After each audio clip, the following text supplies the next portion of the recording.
Proklamasi Kemerdekaan Indonesia yang terjadi pada 17 Agustus 1945 telah melalui proses yang sedianya tidak mudah. Diawali oleh upaya sekutu menjatuhkan bom atom di kota Hiroshima pada 6 Agustus 1945 serta kota Nagasaki 3 hari kemudian. Akhirnya Kaisar Hirohito menyatakan menyerah tanpa syarat kepada sekutu pada 15 Agustus 1945. Dengan cepat, golongan muda yang mengetahui kabar tersebut dari siaran radio BBC milik Inggris mendesak Soekarno dan Hatta untuk segera memanfaatkan situasi dengan menyatakan proklamasi. Namun, Dwi Tunggal menolak karena belum ada pernyataan resmi dari pemerintah Jepang. Golongan tua berpendapat lebih baik menunggu sampai 24 Agustus yakini tanggal yang ditempatkan Marsekal Terauchi untuk waktu kemerdekaan Indonesia.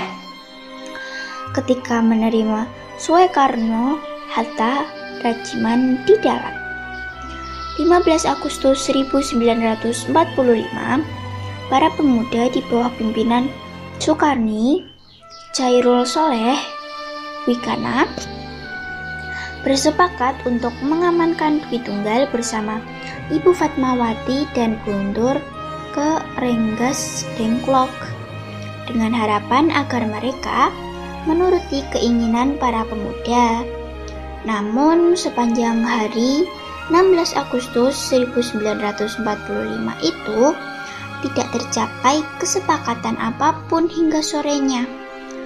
Ahmad Seobarjo datang dan berusaha membujuk para pemuda untuk melepaskan Dwi Tunggal. Akhirnya mereka bersedia dengan jaminan oleh Soebarjo bahwa proklamasi akan terjadi esok hari. Malam itu juga, rombongan berangkat ke Jakarta menuju rumah Laksamana Maida di Meiji Dori No. 1 untuk membahas masalah tersebut.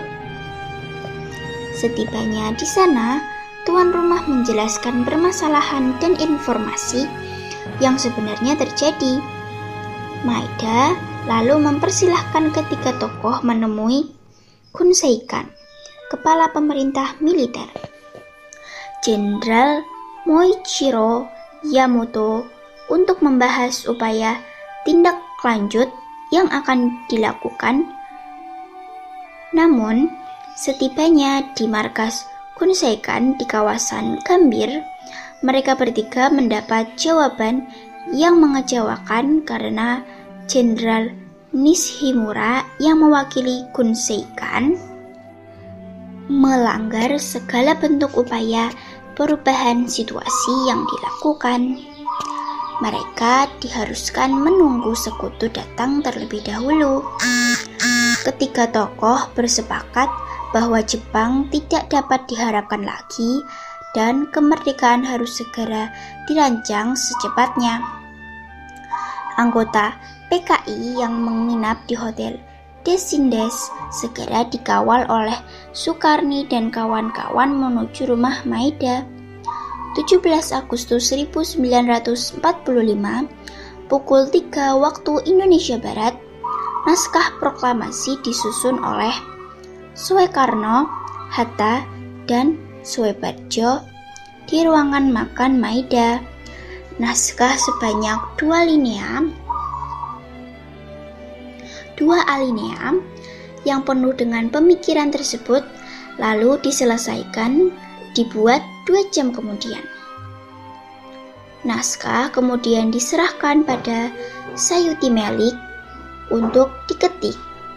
Tanpa waktu lama, Sayuti Melik didampingi PM Diah lalu mengetik naskah proklamasi.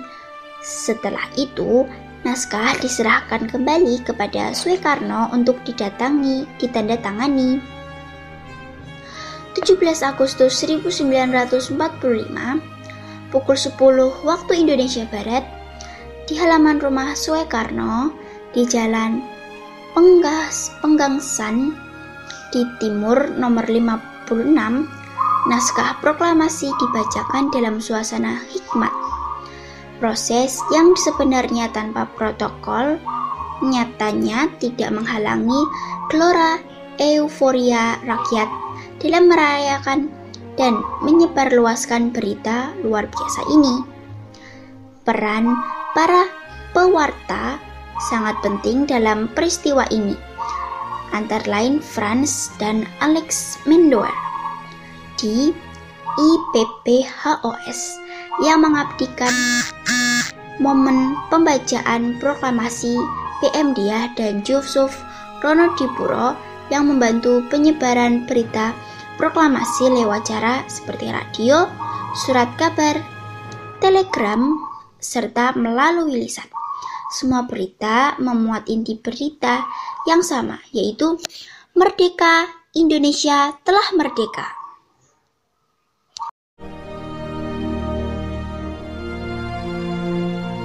Proklamasi. Kami, bangsa Indonesia, dengan ini menyatakan kemerdekaan Indonesia. Hal-hal yang mengenai pemindahan kekuasaan dan lain-lain diselenggarakan dengan cara saksama dan dalam tempo yang sesingkat-singkatnya. Jakarta, 17 Agustus 1945, atas nama bangsa Indonesia, Soekarno, Hatta.